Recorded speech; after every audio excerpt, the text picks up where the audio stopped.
All right, so we will get going. We're good with our AV. Just to get started, a little bit about myself. My name is Scott Ellery. I'm a CSWE. I work for Javelin Technologies in Canada, senior application engineer there. This is actually my 10th SOLIDWORKS World presentation, so I'll probably just stop at this point.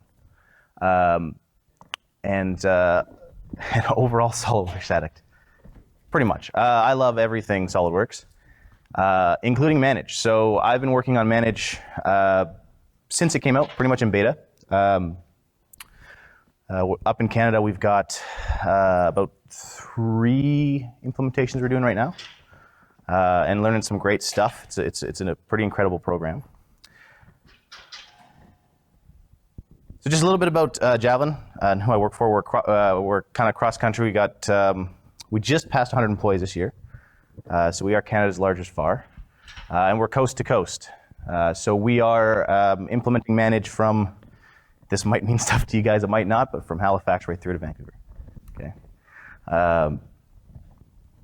So what we're going to go over today, this is going to be a very kind of introductory, high-level look at what Manage is about.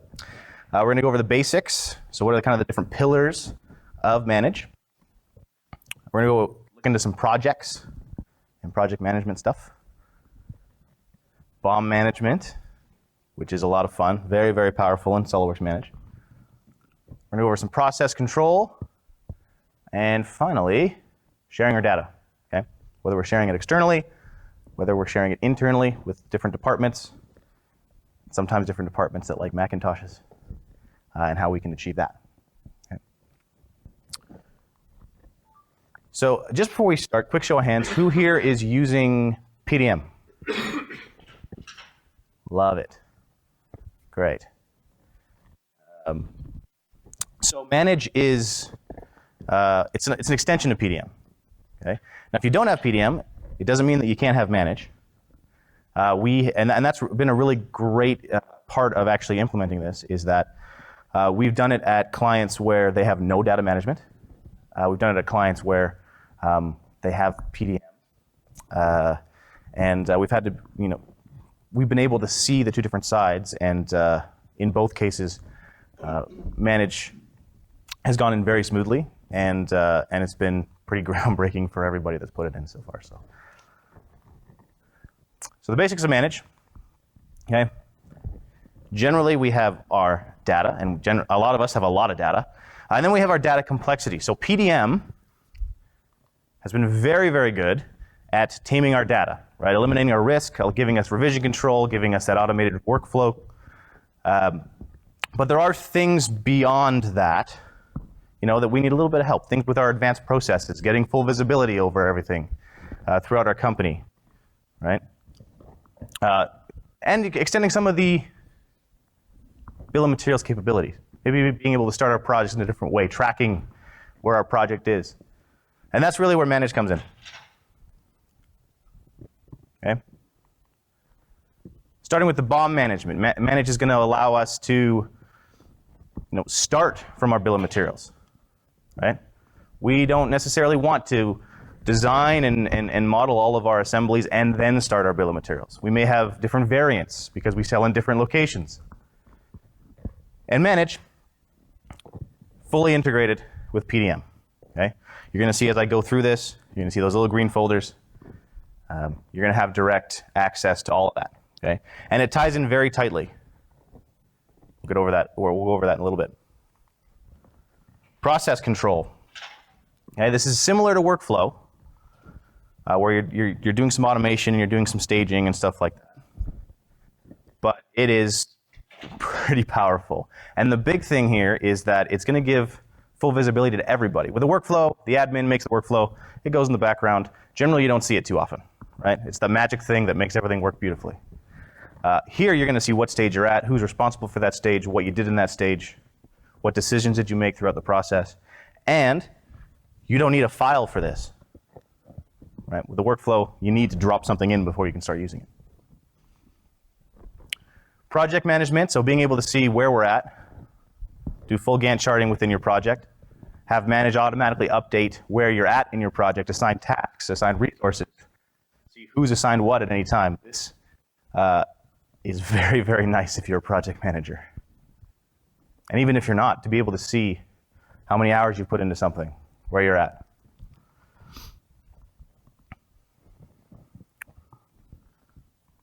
Dashboards and reports, this is one of my favorite parts.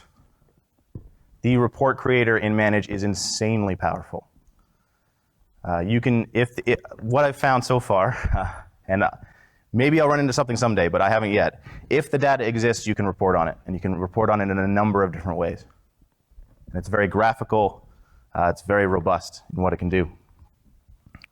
The last thing is just connecting our teams, okay? So you've got a number of different web clients that are available. Some of them come pre-installed when you install Manage, and you can do site replication. Right? So if you have multiple offices that you want to be able to work off of the same data set or same implementation, very easy to do and manage.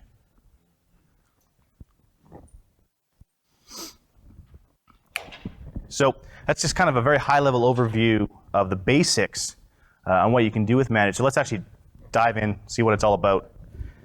We'll take a look. So we're going to go through a few different scenarios. We're going to start with projects. And before I even get into the Manage environment, when I log into Manage, it is going to be very similar to PDM. It's secure login. Okay, you're going to have a number of different users. It is connected to PDM, so you can have it log in automatically if you're logged into PDM with that user. Okay. And you can see we've got different sites here, so if we are doing any replication, we can choose which site we're going to log into. Once we're in, we can have a number of different customized dashboards. Okay. In this case, I've got a project dashboard to see what my projects are about, but you can see from my drop down, I got a few different ones. So maybe it's who has what checked out in the vault. Okay, or maybe it's a non-compliance report dashboard. See what we're doing. And cool thing about these is they can be specified per user. So you can have dashboards for the managers to see overall what's going on, dashboards for marketing, dashboards for whoever's logging in. Okay, very visual as well. So what we're going to do is we're going to pop into our projects. Okay, we have a snapshot of all of our projects. We've got one-touch access to a lot of the information about our projects. We're going to focus a little bit on the planning because this is a really, really cool part of this. So we can have different templates for our planning stages depending on what kind of project we're starting up. We can separate it out by stage, and we can assign resources by stage. Okay. So in this particular case, maybe we're going through a project, doing a little bit of design, and we realize that we're going to have to extend out some of the mechanical design a couple days because we have to run a sim study on something. So we can open the project. Right, we can see all the project information, but if we go over to the planning tab, okay, you can kind of see all of our different stages. So we can check out the project, we can click on mechanical design, we can drag it out, and Manage is going to automatically recalculate all the percentages of where we are through our project. Okay, we don't have to do that manually. We also have access down here as well to all of our resources. We can assign resources to stages. We can see who's been assigned to different stages or who's assigned to the entire project. And we can assign tasks based on that. We can kind of see all the tasks that we've applied to that. And we have a really cool task board option to kind of visualize, hey, what tasks have you assigned? Who started? Who's in process? Who hasn't started? What stage is it at? It's a nice way to see what you're doing overall on the project with tasks. So in this case, we want to assign a new task because we have to run a sim, and it's going to be a simulation task. So we'll open a new task. We just fill in a little bit of information here. So subject, we want to run a simulation. Right, we can assign some hours to it. In this case, we threw 16 hours in there, so it might take a little bit. Put in a little bit of a description of, hey, what do we actually want to do here? Just so whoever we assign this to knows what's going on. We can put checklists to this. So in this case, we want to make sure we maintain our factor of safety. We want to make sure that we follow our sim standards. Okay. And the most important part is, whoever I assign this task to is going to need to know what they're working on, right? So we can go ahead and attach any files that we're looking for. And Manage has a very robust searching capability, just like PDM does as well. So here you can see I'm actually in my vault. There's my integration. In this case, I'm just going to search for TV because it happens to be a TV antenna I'm looking for. It'll pop right up. We can attach it to the task. Okay. Also, maybe we've got a list of our procedures in here. The nice thing is that we can have a ton of information here beyond just what's in PDM. Right? We can have files. We can have records that don't even need a file. Assign that in there. And now when I assign this to the engineer that's going to be working on this, they have everything that they need to get this done.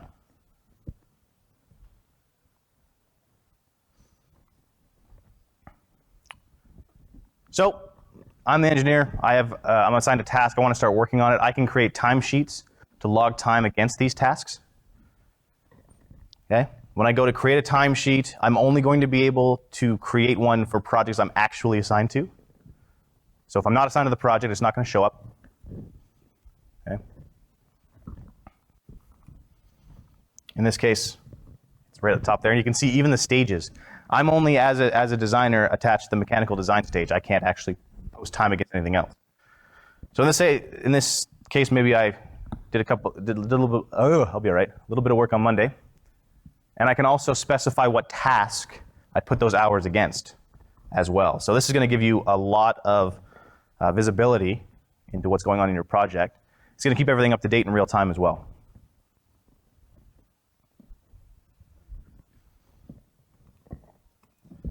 We can also have other types of information on our project as well. We can have anything customized that relates to our project. Things like risk assessments. Who has to do risk assessments? They're a lot of fun, right? We're going to make a change. Is it going to be too risky to do, or is it not? A lot of time you have to collaborate on these types of things. So you have one spot where we can create those. Different users can go in, put in their risk assessments. Right?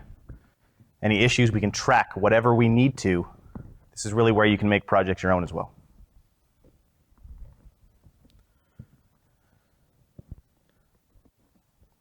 Of course, at any time, we can have reports everywhere. So to kind of show you what I mean about reports, this, in this case, is a project report on our projects. And we can display our data in a number of different ways. Okay. So in this case, we can use graphs, we can use tables, we can get the information in the format that we need it. We can even have parameters over here on the left, so we can filter through this in real time. So if I want to only see certain parts of it, I can do that very, very quickly.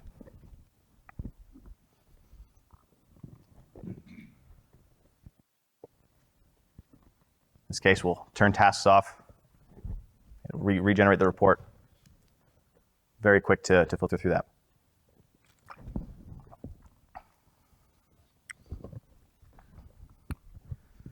So that is a very high level of projects. Now what I want to do is talk about BOM management. Right? So traditionally, when we create a bill of materials, we need to design this thing. Let's model it up in SOLIDWORKS. SOLIDWORKS will give us the bill of materials. We'll export that out. Maybe we'll start throwing a few things in there in Excel or something like that. BOM management in Manage makes that a lot easier. And it allows us to start from the get-go before doing any of that design work. So in this particular case, this is creating the bill of materials for that antenna project. And we can pull, if we want to add to the bill of materials, anywhere from within Manage. So in this case, we may have design files, which is great. We can pop them in there. But maybe we have files that are placeholders or files that we have in inventory. Maybe it's electrical parts. Maybe it's packaging, right? Stuff that you want to build out a more full BOM at the beginning, but you don't model packaging generally. Sometimes you do. You don't model, caulking. You don't model, any of those things that are difficult to capture. You can put those all in there up front. You can specify how many. Pretty much whatever you want. Okay. We can also have collaboration on our bill of materials. If you want to collaborate between different departments, In this case, maybe marketing had to add a label to a bill of materials. So you can get more information into the BOM faster, right? Where engineering is usually driving that. They make the BOM, they tell everybody else what needs to go in it, right? Now you can have different departments working on it at the same time. Okay. And those departments can be assigning their own tasks to people within their department and other departments to make sure that everything is on track.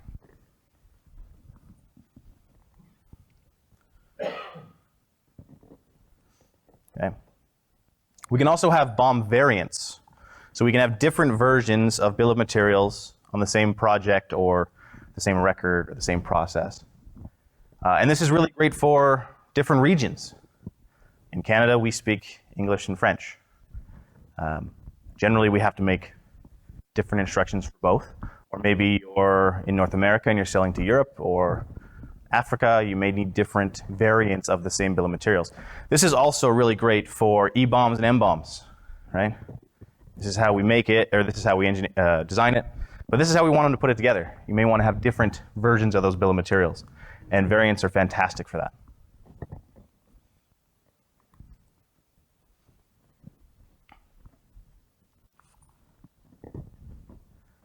So projects keep everybody on track. We get full visibility on that project. Everybody's going to be able to see how that's going to update. Bill of material management for being able to do just that, make sure that we're on track with our bill of materials, set up things far in advance of actually designing it, if needs be. Process control, this is so far one of my favorite parts to manage. Okay. So process control, again, very similar to workflow, but very visual.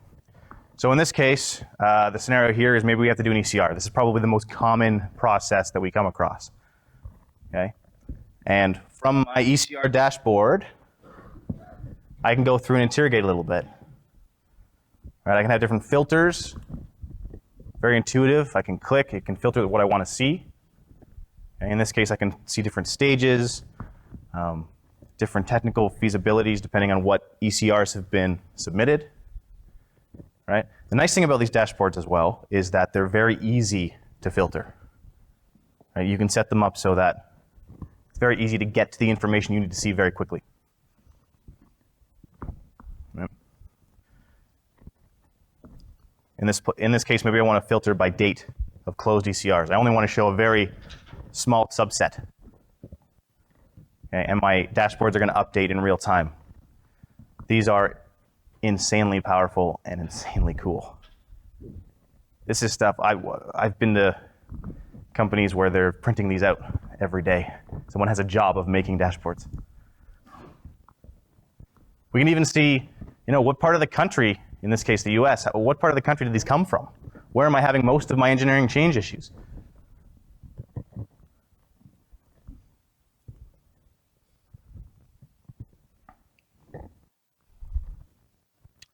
So in this case, I can see my pending ECRs. I've got one pending ECR, okay? And this is a process that was kicked off by an employee. I can go down to my processes, I can open it up, I can see what's going on. Okay? And notice all of the different color codings and everything like that. So we can do conditional highlighting everywhere to really make key fields pop. It's very cool. So in this case, I accept the process.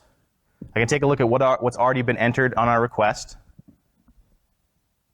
Right? And based on my expertise, or maybe a risk assessment or something like that, I can specify the technical feasibility on it and how much I think it's going to cost. Okay?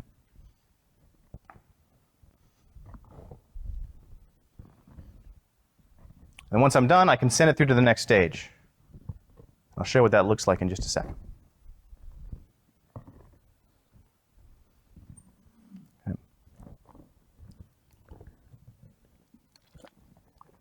In this case, I can specify who can work on the next stage, right? Especially if I'm a project manager, maybe I only want this to be assigned to certain people, right? Or maybe I want to, have it assigned to a person of a group, right? I could have multiple people that are allowed to work on this stage of my process. And if we pop back in now, Again, now we're at the next stage of our process. And you can see now all of the information that we put in before, it's all read-only. It's there so that the next person down the line can review it.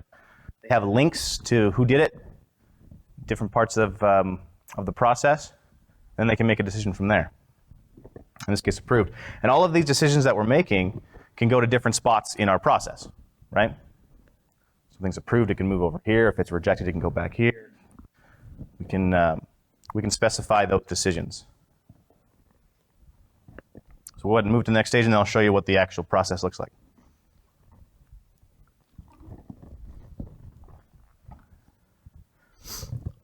And actually, in this case, this process kicked off a sub-process and automatically linked it back to the process. So when we approved that request, it automatically created an ECO to actually implement the change, and then linked back to the ECR. So you can create sub-processes off of processes. And you can take that information and you can fill in a lot of the information automatically in those sub-processes to eliminate any kind of redundancy. We don't want to enter information twice. You can see if I pop that open, all that information is already there. And then anything additional that I need for the ECO, I can pop in there. Okay?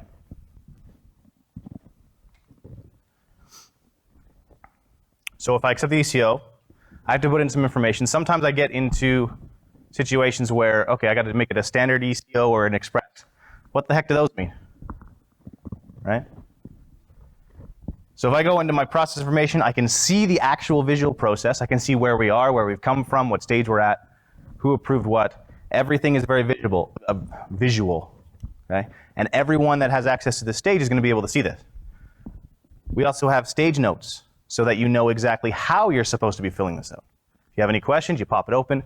It's all rich text, so you can put in pictures. You can essentially copy and paste from Word, which is generally how I do it. But this gives them more information on the proper way to fill this out in case they're ever in doubt.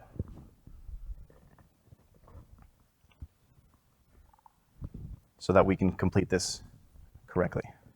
But having that record of decision on that process is very, very cool. And a lot of people need that. They want to see where they've come from, what route they took through it. You don't generally see that in PDM. I mean, there's ways to do it, but it's not quite as visual. It's not quite as easy to use.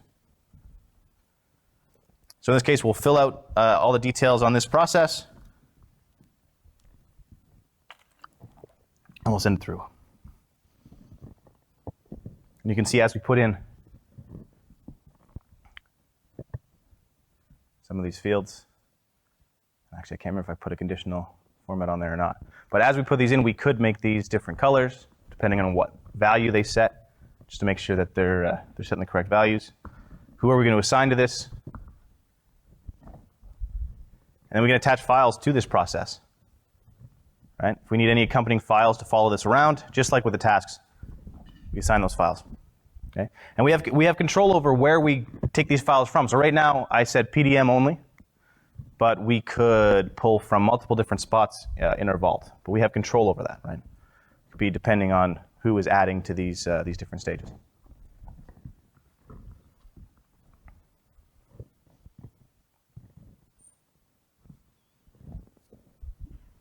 You also will notice that we have a bill of materials in our process as well. So you can use BOMs in a number of different spots.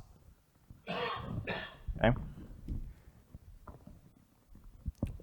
In this case, we're actually going to copy a bill of materials from an existing record so that we don't have to make it all by hand.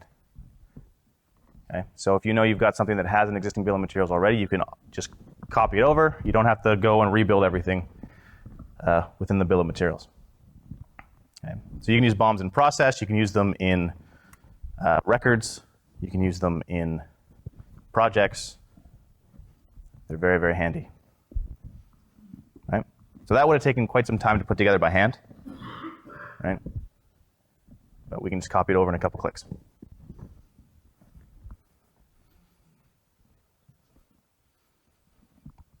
In this case, you can see we're doing a little bit of customization.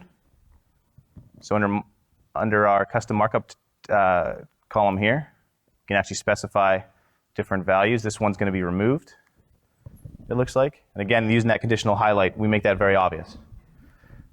This is also great as well when, because sometimes through different processes, you may have required items, and sometimes some of those required items you think are not required, and maybe you have to withdraw them, or you need to obsolete something or something like that. You don't want that to go away, but you want to be able to know that you can do that or that it's been done. So this conditional highlighting makes things very obvious.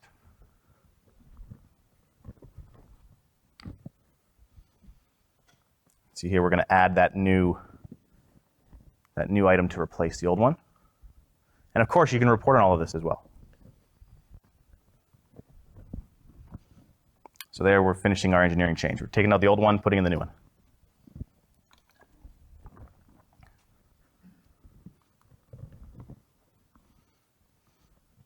So again, if we go to our change notice report, we can run that.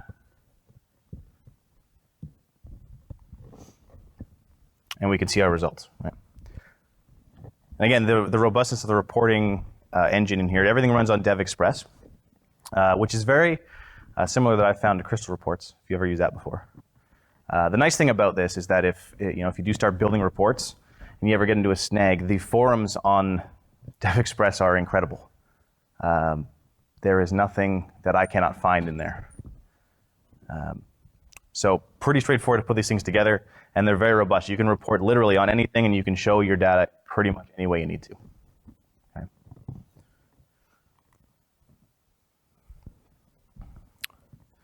Now, before going into sharing data, and I meant to throw this in here, and when I kind of mentioned reporting on anything, Manage can also connect to other business systems and data sources. So if you have other systems that you want to be able to pull information from, okay, SQL, Microsoft Access, if you still have an Access database, a lot of people do. Excel files, text files, supports ODBC connectors. So if you want to be able to pull in information, and we're doing that with one of our implementations right now with their ERP, it's very straightforward to do. It's very straightforward to make that connection.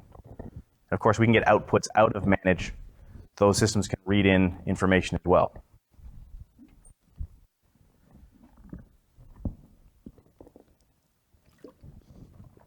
All right, so the last thing I want to talk about is the sharing data. So in this case, we're going to look at the web app that comes included with Manage. Okay, not to get too technical, but this is, anybody use Web 2 PDM here? Okay, so this uses IIS, which actually Manage uses IIS as well. So it's a very similar process. It's very easy to set up. And this essentially allows us to have external access. If we're working with contractors, this one is generally for more external use. There is another web one that I can talk about in a little bit. But here we can log in through any browser. So if you're on an unsupported system that's not Windows-based, or again, if you're not internal to the organization, we can log in with different levels of licensing capabilities. Are they going to be able to change things? Do they just want to view and print? You can choose the license level that you can log in with. And when we log in, we have access to whatever we want to show them. Okay, we choose what is available. In this case, I've shared some documents and some projects. Okay, and you can contribute right back into Manage from here. So if we open up our project, we're going to see all the fields that we would see in Manage. Because I logged in as a contributor, I can change certain things if I have the permissions to do so. And those are going to translate back to that Manage implementation. And even things like related files. This is great if you are in the field at a customer's.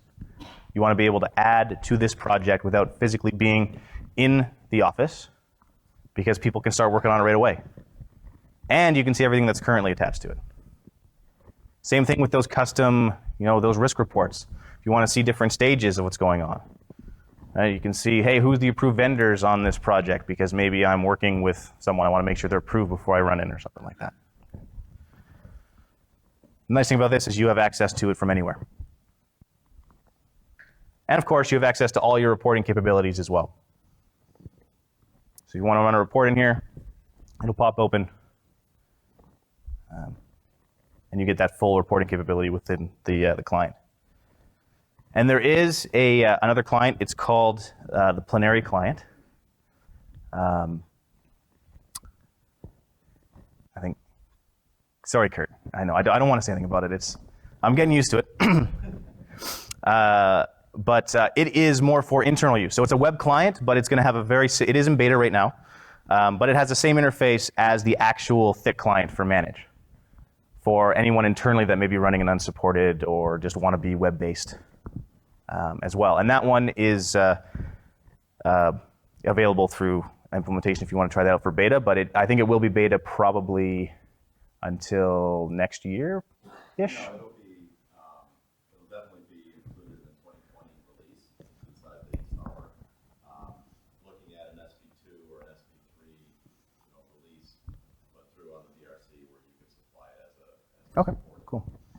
Yeah, so certainly if you're going through an implementation, you want to try that out, we can get it going now. It is in beta now, but there's still a lot you can do with it. It's very, very cool. Contact me if we got any version of next completely PDM now. Oh, come on. All right, I will be contacting you.